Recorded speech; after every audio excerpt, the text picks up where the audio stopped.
Bueno, buenos días. Las diapositivas son en catalán, yo voy a hablar en castellano para que todo el mundo lo pueda entender, me lo han pedido así. En estos 15-20 minutos os voy a hablar de lo que es el programa de cribado neonatal ampliado, de la experiencia que hemos hecho de hacer una unidad colaborativa entre los hospitales de Sant Joan de Déu y de Vall-d'Hebron y de cuáles son los resultados hasta ahora en el año, bueno, casi 2 años de funcionamiento del programa. Perdón. Entonces, como sabéis, un programa de detección es un programa de prevención secundaria el objetivo es identificar precozmente a aquellos recién nacidos afectos de enfermedades de las cuales un diagnóstico y un tratamiento precoz pueden cambiar el pronóstico y sobre todo la calidad de vida de los niños y en este caso de los niños y de sus familias. En Cataluña,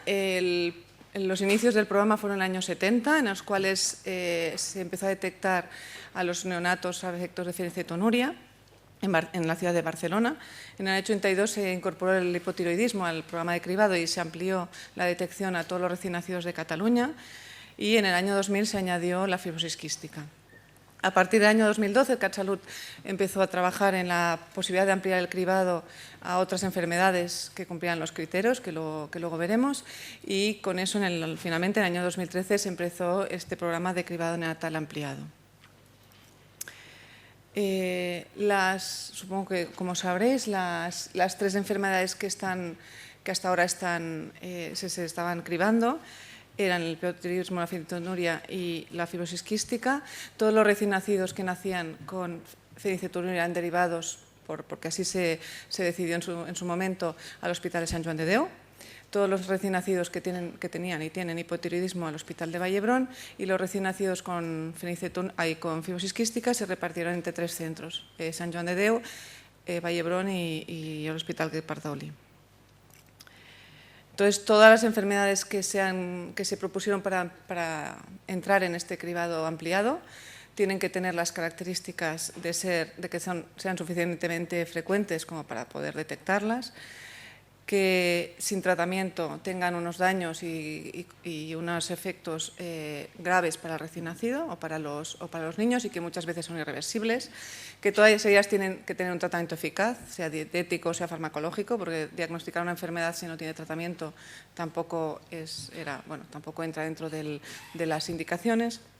Y tienen que ser enfermedades en las cuales se haya demostrado que un tratamiento precoz y una dieta precoz puedan cambiar el curso de la enfermedad. Como sabéis, todos los recién nacidos de Cataluña se hacen la prueba del talón. Esta prueba de talón pasa si es positivo, se hace después una confirmación diagnóstica y de ahí, si se confirma, entonces pasa a los centros de derivación que estén estipulados para confirmar el diagnóstico y empezar el tratamiento. Todo esto es una actividad que no se acaba con la prueba, sino que es un cambio de información continua entre los centros de expertos, la unidad del laboratorio de cribado, que es el Instituto de Bioquímica Clínica, y la agencia, ¿no?, en la cual se van haciendo reuniones de evaluación y de coordinación para que el programa no sea una cosa simplemente de números y nombres y ya está. Las enfermedades que se decidieron que cumplían los criterios que antes hemos comentado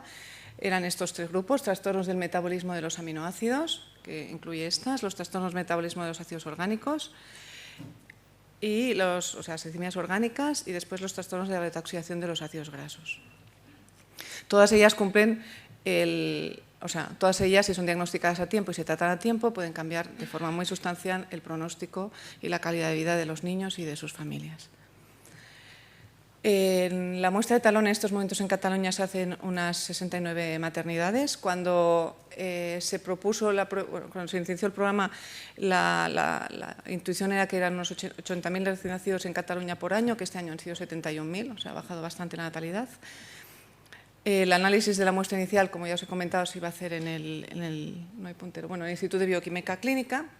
y de ahí los positivos que se calculaba que iban a ser entre unos 75 y unos 100 se iban a derivar a los centros de expertos para allí acabar de hacer la confirmación diagnóstica y empezar un tratamiento. De estos ya se preveía que iba a haber un grupo de falsos positivos, con lo cual el total de recién nacidos que en teoría tenían que estar afectos realmente de un problema metabólico iban a ser entre 30 y 50 al año. Bueno, eso es un poquito más detallado el esquema que se tenía previsto. En el centro, no sé si puedo, ahí. En el centro de bioquímica iban a hacer la primera muestra con un primer marcador, de ahí iban a salir unos casos que posiblemente podían ser positivos. Uno se hacía un segundo marcador para confirmar si lo son o no. Los que son claramente positivos son los que ya se envían a las unidades de expertos y de ahí resultarán finalmente los que tendrán la enfermedad.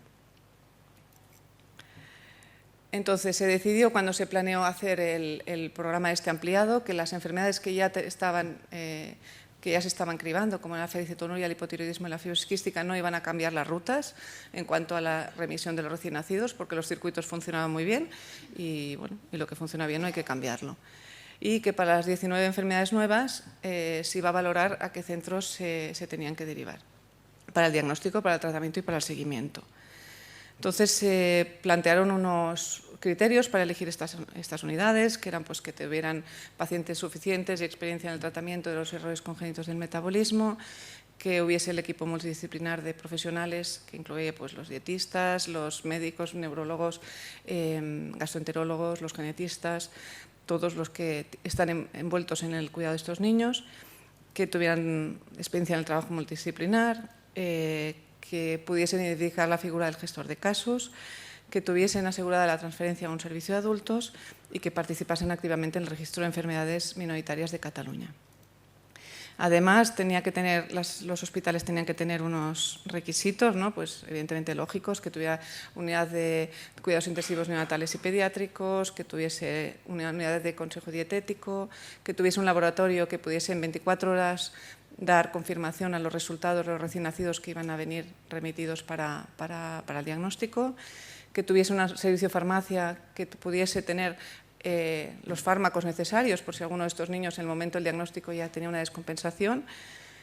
que tuviesen también otros sistemas de soporte diagnóstico y que tuviesen también la posibilidad de consejo genético y asesoramiento reproductivo. Bueno, los dos hospitales que cumplían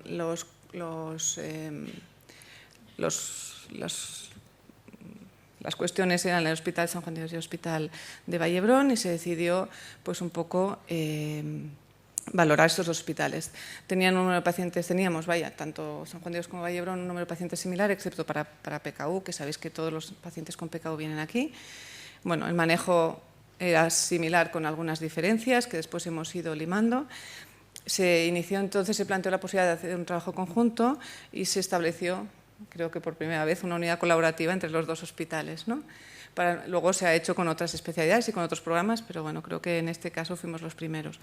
Y la verdad es que eso funcionó muy bien. Inicialmente lo que se hizo fue decidir cómo sectorizar a los niños para que fueran a un hospital o a otro, y se decidió por número de nacimientos sectorizarlo por el lugar de nacimiento del paciente.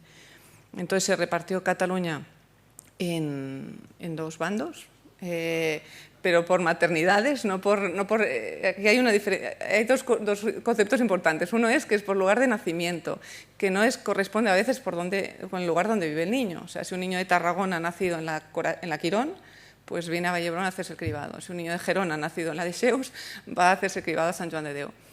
Y eso tampoco implica que el niño obligatoriamente después tenga que seguir en el centro que le ha tocado. Si el niño prefiere cambiar, o la familia, el niño no en ese momento decide poco, pero si la familia decide pues, que tiene más afinidad por un centro o por otro, tiene total libertad. O sea, esta distribución era de cara a que las maternidades donde se hace el cribado y el IBC supieran dónde tienen que enviar el niño en caso de un positivo. Después el seguimiento no necesariamente tiene que ser en el mismo sitio.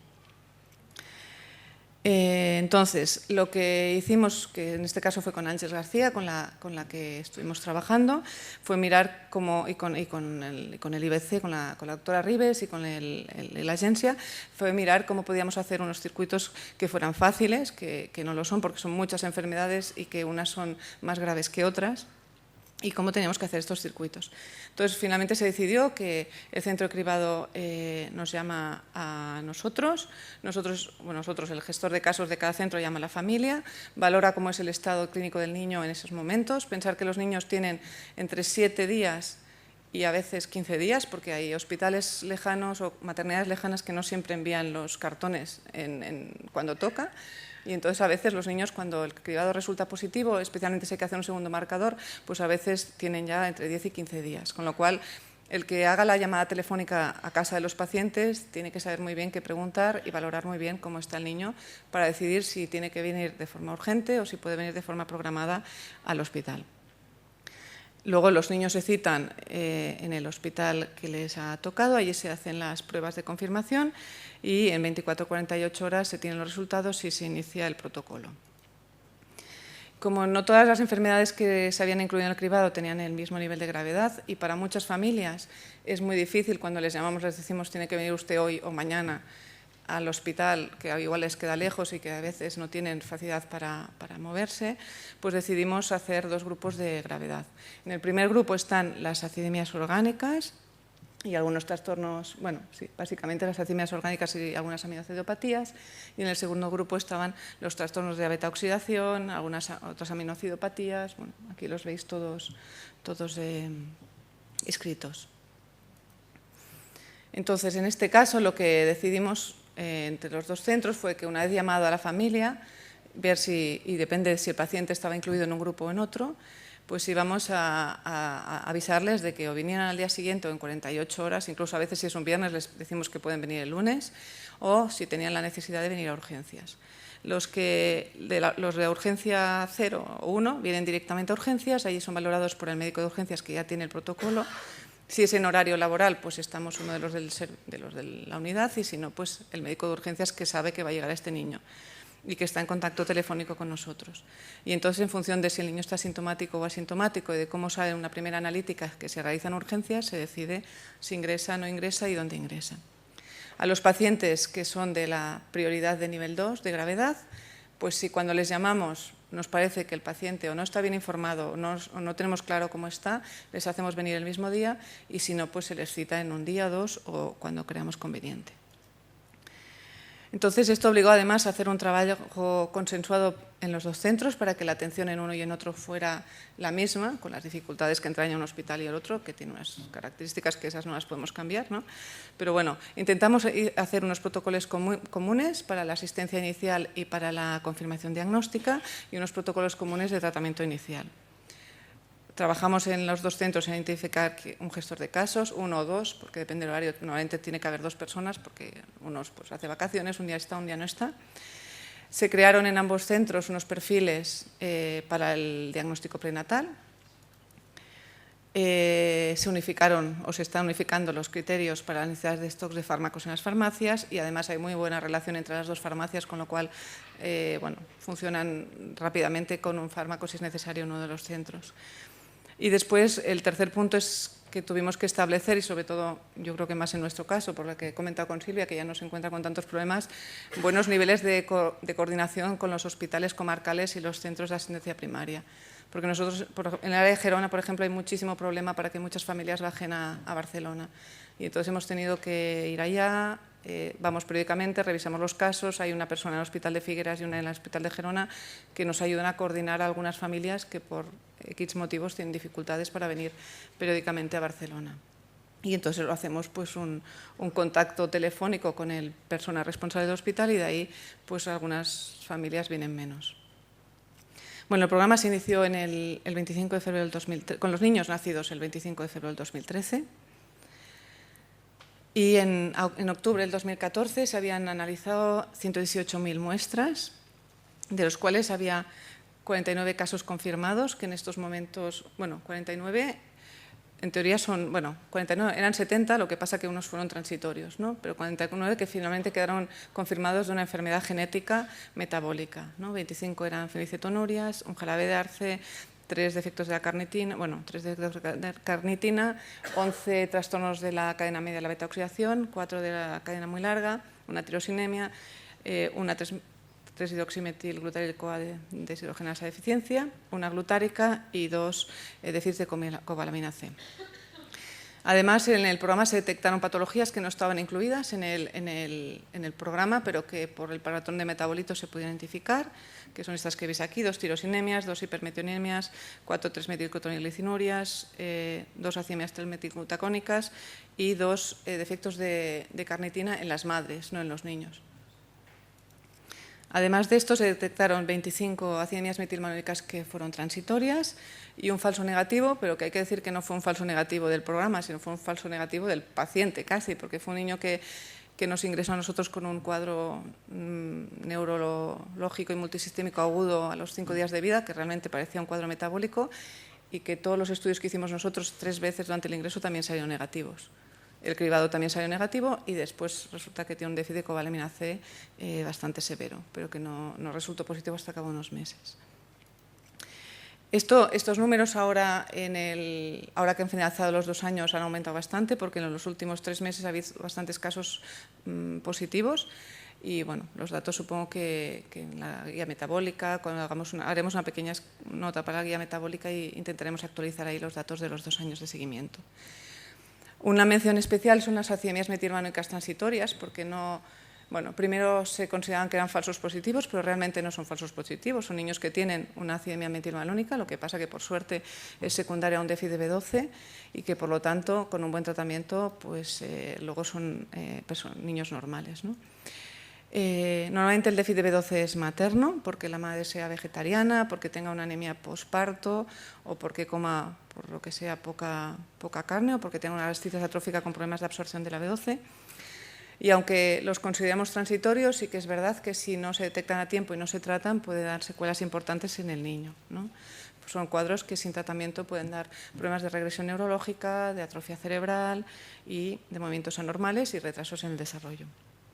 El tratamiento es fácil porque es entre 1 y 2 dosis de vitamina B12 pinchada, y normalmente lo que hacemos en estos casos, que también es un protocolo que consensuamos entre los 2 centros, es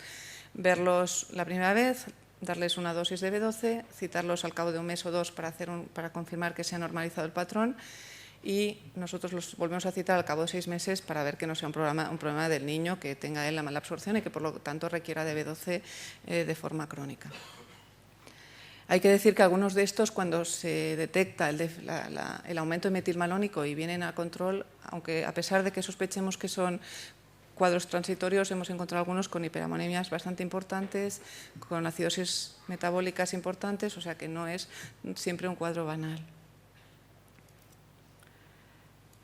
Entonces, esto también nos ha planteado la posibilidad, y es una de las cosas que están pendientes de revaluar con la Agencia de Salud Pública, si valdría la pena en algunas embarazadas de riesgo, ¿no? Porque sean vegetarianas, porque tengan anemia, pues monitorizar los niveles de B12 o administrarles una dosis de B12 cuando empiecen la lactancia, para asegurar que por lo menos el primer mes de lactancia los niños no van a tener un defecto. Entonces, ya como conclusión, pues evidentemente todos los que nos dedicamos a esto estamos encantados de cómo ha funcionado la ampliación del programa de detección precoz. Hay muy buena coordinación con el Instituto de Bioquímica y Clínica, que es el centro de diagnóstico, y afortunadamente también se están poniendo mucho las pilas los centros pues más periféricos, ¿no? Los hospitales comarcales o incluso algunos ambulatorios que tienen un número X de pacientes con estos problemas. Y lo que sí hemos podido confirmar es que casi todos los recién nacidos, salvo alguno que tiene una enfermedad realmente grave y que ha dado algún problema, pero evidentemente la mayor parte de los recién nacidos que se han detectado en estos 2 años están actualmente con un tratamiento adecuado y con unas condiciones de salud muy buenas. Y muchas gracias.